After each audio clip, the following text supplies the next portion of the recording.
Muy bien, ya estamos con el momento, Pani. Qué momento, además, con todo lo que ha pasado con esta operación de inteligencia que se ha descubierto, ¿eh?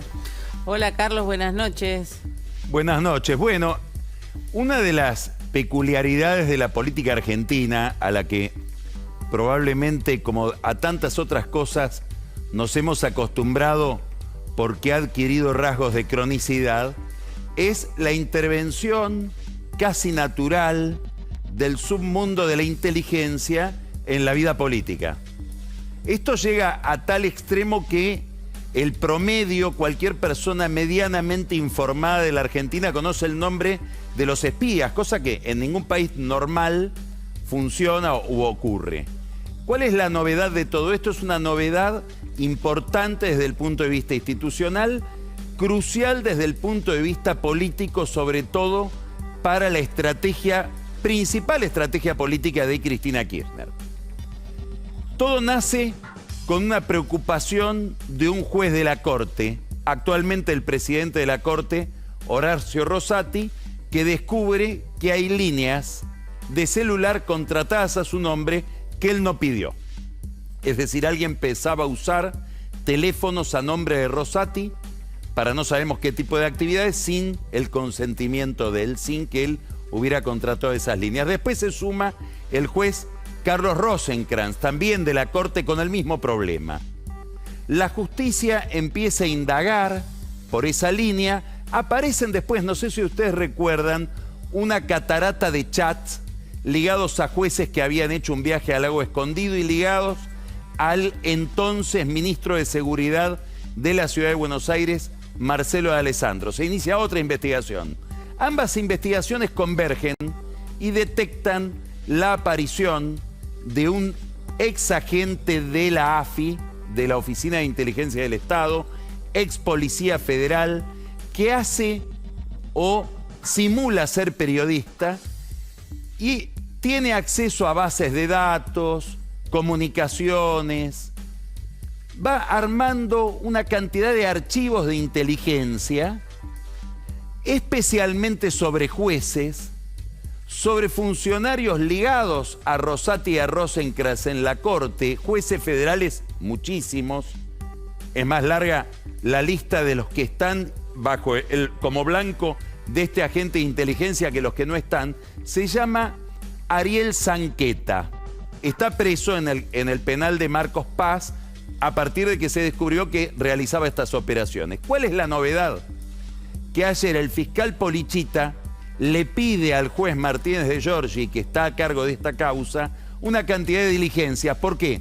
Porque se descubre que Zanqueta proveía de información a dos personas muy relevantes en el esquema de poder oficialista.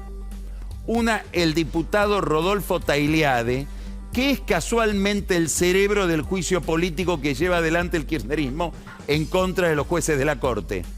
Y el otro es un dirigente de la Cámpora que se llama Fabián Rodríguez, es un militante del conurbano de Avellaneda, por eso el sobrenombre que le dan en la Cámpora es Conu, y es muy ligado a Máximo Kirchner.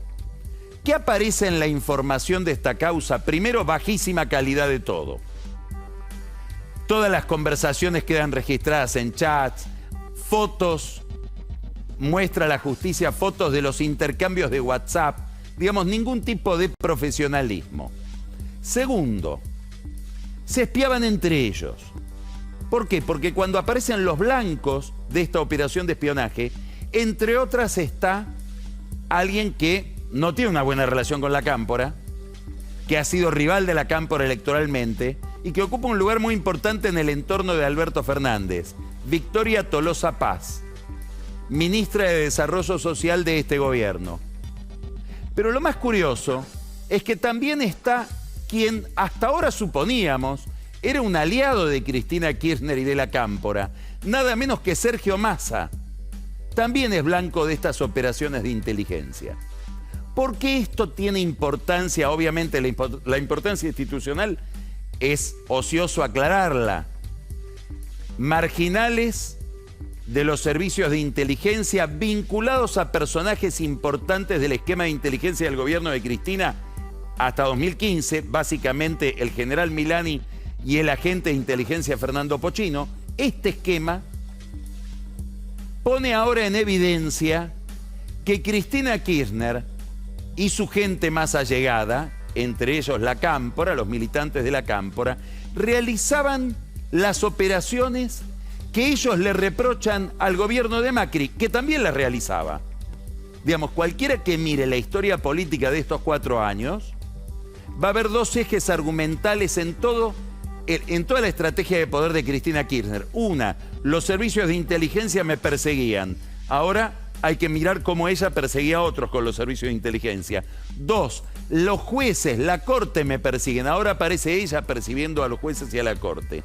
Es decir, se derrumba una columna muy importante del edificio de poder que intenta, si no construir, por lo menos mantener la vicepresidenta, que estuvo al margen de la política oficial del gobierno de Alberto Fernández por estar concentrada en estos temas, justicia y medios de inteligencia.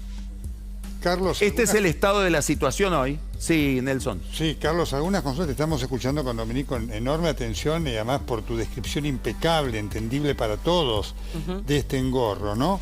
Algunas consultas. Una de ellas es que el juicio a la Corte, porque esto demuestra que toda la prueba se ha juntado a través de medios que son ilegales absolutamente. Por lo tanto, el juicio a la Corte se cae por la invalidez de las pruebas. Bueno, un hecho concreto para iluminar lo que estás planteando. El juicio político, ya el dictamen está hecho, faltaba votarlo. Hay 2 diputados de Massa que votarían a favor, es importante por la campaña, por el papel de Massa en todo esto. Ya con el dictamen hecho, igual le mandaron la información a los jueces de la Corte para que ellos se defiendan y hagan su descargo. Y hubo un descargo por escrito del juez Rosati. En la primera página de ese descargo, él dice lo que estás diciendo vos. Todos los cargos que veo son todos cargos que aparecen de pruebas mal obtenidas, a través de métodos de inteligencia ilegales. Todo esto puede ser, nos llama la atención hoy, a mi juicio francamente es anecdótico. Lo importante es que cualquiera que mire la historia de la política argentina de los últimos 15, 20 años, va a ver que hay un trazo negro en esa historia, un trazo feo que lleva a la democracia a los sótanos y que tiene que ver con el desborde del espionaje. Hechos muy importantes no pueden ser investigados por la contaminación del espionaje. Por ejemplo, ¿cuál? El atentado de la AMIA. La muerte de Nisman. Ahora parece que entre los archivos de este Zanqueta, ex policía preso en Marcos Paz, hay información de todo el movimiento de inteligencia que hubo aquel domingo en que apareció muerto el fiscal Nisman. Es decir, estamos hablando de que hechos muy importantes de la historia argentina contemporánea están muy vinculados a este problema. Termino con una frase de un experto en inteligencia, probablemente el mejor escritor de estos temas, que es el británico John le Carré. Él decía, la calidad de una democracia se mide por el control que tenga la democracia sobre ese submundo. Gracias, Carlos, brillante como siempre. Te esperamos la semana que viene. Vamos.